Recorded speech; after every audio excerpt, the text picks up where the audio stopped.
উদ্বোধনী অনুষ্ঠানে অনেক বক্তব্য থাকে। সেই বক্তব্যে খুব শুরুর কথাগুলি বলা সম্ভব হয়ে ওঠে না সময়ের স্বল্পতার কারণে।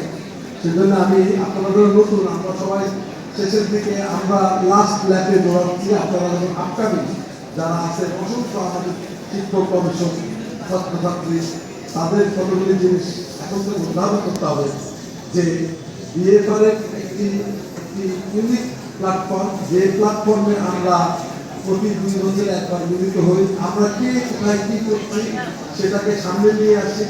আমরা আগামী 2 বছরের জন্য কী দিক নির্দেশনা হবে আমাদের বাংলাদেশের এই অ্যাকোয়াটিক রিসোর্স প্রোডাক্টিভিটি সায়েন্স যে এরিয়া, এটাতে সাস্টেনেবিলিটি সেফ স্টেট বা রক্ষা বা প্রতিরোধ করার জন্য কী করতে হবে তার দিক নির্দেশনা কিন্তু দেওয়ার একটা বড় ধরনের গুরুদায়িত্ব করে যায় এই বিএফআরের উপরে। বিএফআর সকলের প্রতিষ্ঠান। এই প্রতিষ্ঠানটি 2001 সাল থেকে শুরু হয়েছিল, তার ফর্মালি 2003 সাল থেকে যাত্রা শুরু হয়। আমি গতকাল থেকে বলার চেষ্টা করেছি, এটি এখন আমাদের সবার প্রতিষ্ঠানে রূপান্তরিত হয়েছে।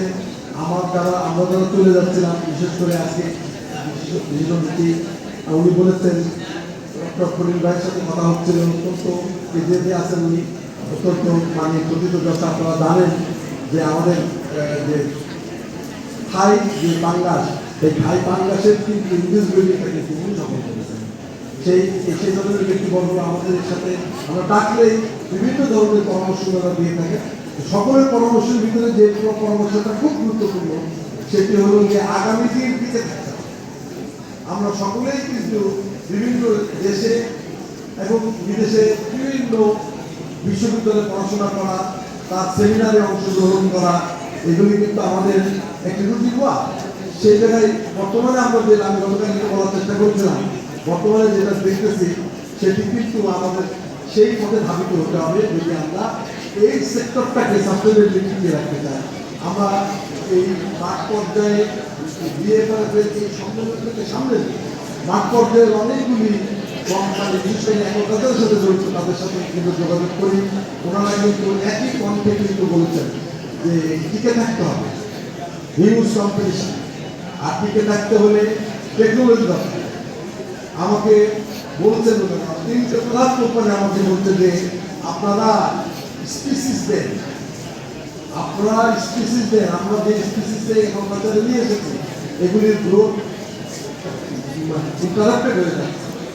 আমরা ভায়াবল সিড, সুস্থ সিড পাচ্ছি না। সুতরাং আপনারা যারা একাডেমিয়াগুলি স্যার, তাদের কাজ যে আমাদেরকে এই এগ্রিকালচার সেক্টরের বিভিন্ন দিকে এগোতে হবে। ফিড নিয়ে ভীষণ কথাবার্তা, ভীষণ চাহিদা রয়ে গেছে। গবেষণা আপনারা টেকনোলজি দেন, ভালো গবেষণা দেন, আমরা সেগুলি আপনাদেরকে আপনার ঠিকায় রাখবো।